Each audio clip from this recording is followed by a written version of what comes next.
This is the story of Caitlin Clark and the greatest single-season turnaround in WNBA history. The Indiana Fever started the 2024 season 1-8, the laughingstock of the league, and finished it as the most watched, most attended, and most talked about team in women's basketball. Along the way, they ended a 7-year playoff drought, the longest in WNBA history, and they did it behind a rookie who rewrote the record books. Let us start where it all began. April 15th, 2024. The Indiana Fever selected Caitlin Clark with the first overall pick of the WNBA draft. The expectations were enormous. Clark had just come off an NCAA Championship game that peaked at 24.1 million viewers. Every eye in women's basketball was on Indiana. And then the season started, and it was ugly. 5 straight losses to open the campaign. The closest of those was a 2-point defeat to Seattle. Clark showed flashes, but the numbers told a harsh story. Through her first 11 games, she shot just 35.7% from the floor. She averaged 15.6 points and 6.4 assists, solid numbers on paper, but the Fever kept hemorrhaging games. By the time the record sat at 1-8, most analysts had written them off entirely. Here's the thing though, only one other team in WNBA history had ever made the playoffs after starting 1-8. That was the 2001 Charlotte Sting, who won just one of their first 11 games before somehow finishing 18-14 and reaching the WNBA finals. So the precedent existed, barely, but it existed. June happened. The Fever went 7-4 in June, and the transformation was unmistakable. Clark's shooting climbed to 45.4%. Her assists jumped to 9.2 per game. More importantly, the team started to gel. Kelsey Mitchell, the veteran guard and 2024 All-Star, found a rhythm alongside Clark that neither had experienced before. Nalissa Smith stepped up with crucial double-doubles in the front court. As Mitchell put it, the best part about it is that our chemistry continues to get better. On June 7th, Clark dropped 30 points against the Washington Mystics, tying Crystal Robinson's rookie single-game record with 7 3-pointers. She added 8 rebounds, 6 assists, and 4 steals. The Fever won 85-83, and the narrative around this team began to shift. But the moment that truly announced Indiana to the league came on July 6th. Down 11 points in the fourth quarter against the New York Liberty, the team with the best record in the WNBA, the Fever staged a furious comeback. They outscored New York 28-12 over the final 8 minutes and 10 seconds of the game.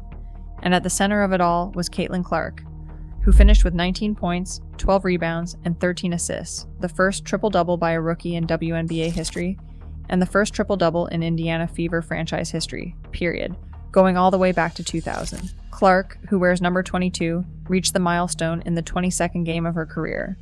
She was characteristically understated afterward. She said, "I'm just happy we won. I think we're really good when I can get the ball off the glass and just go in transition and find my teammates." Coach Chrissy Sides was less reserved. She said, "Caitlin with her first triple-double tonight. Oh my gosh, that's incredible. First by a rookie in league history, first in Fever history. We just keep growing." 11 days later, Clark set another WNBA record that had stood for years.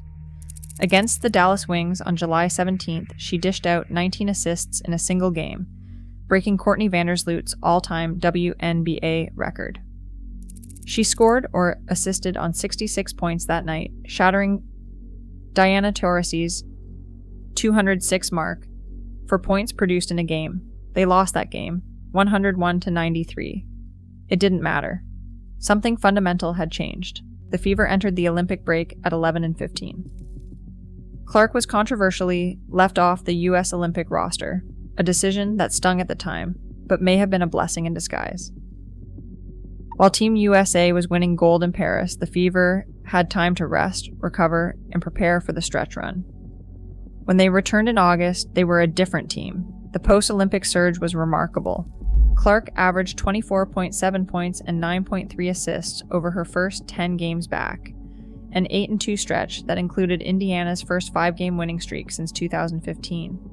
The highlight was a 19-point demolition of the Chicago Sky. In August alone, the Fever went 5-1, and for the first time in 5 years, they were above .500.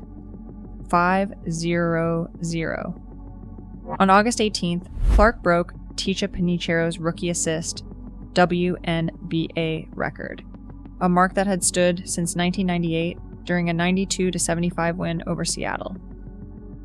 And on August 28th came a game that felt like a playoff preview.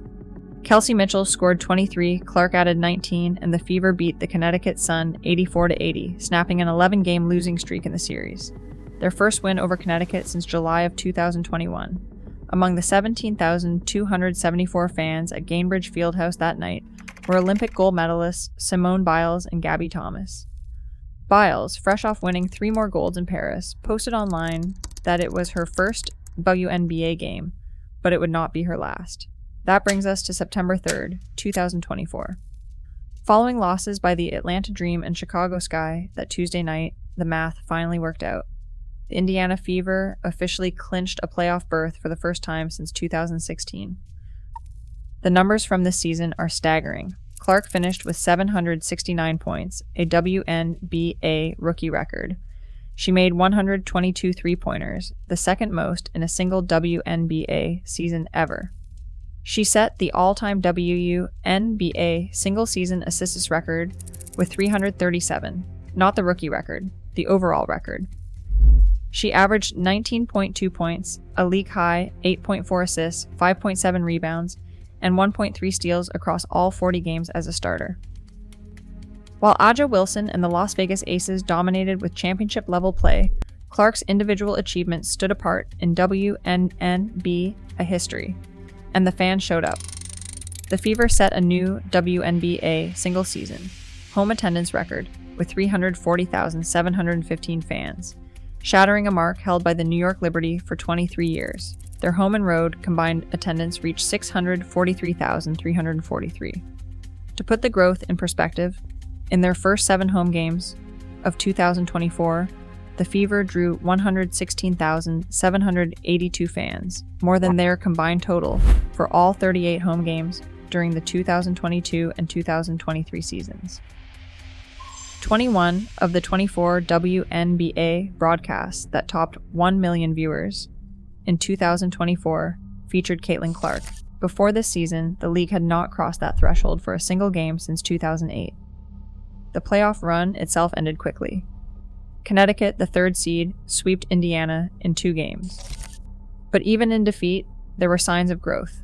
In Game 2, Aaliyah Boston put up 16 points and 19 rebounds, while Clark scored 25 with 9 assists. The Fever finished 20-20, and what happened next surprised many. Despite leading the franchise back to the postseason, Chrissy Sides was fired. She had 2 years remaining on her contract. The organization hired Stephanie White, who carries deep Indiana roots, Miss Basketball in 1995, and a national champion at Purdue in 1999. The decision proved prescient. In 2025, under White, the Fever went 24-20, won the Commissioner's Cup, upset the 3rd-seeded Atlanta Dream in the quarterfinals, and pushed the eventual champion Las Vegas Aces to 5 games in the semifinals. Clark was named Rookie of the Year, receiving 66 of 67 votes, beating out Chicago Sky forward Angel Reese in what became one of the most closely watched individual races in WNBA history. She made the All-WNBA first team, just the 5th rookie in league history to do so. Time magazine named her Athlete of the Year. An autographed Clark rookie card sold for $366,000, the most expensive women's sports card ever made. This franchise had seen glory before. Tamika Catchings led them to the 2012 WNBA Championship, but the Fever had spent 7 years in the wilderness since then. They employed 6 different coaches, posted a bottom 2 record 5 times, and changed arenas 3 times. Then a kid from Iowa walked through the door, and everything changed. Not just for the Fever, for the entire league. That's not hyperbole. That's the box score.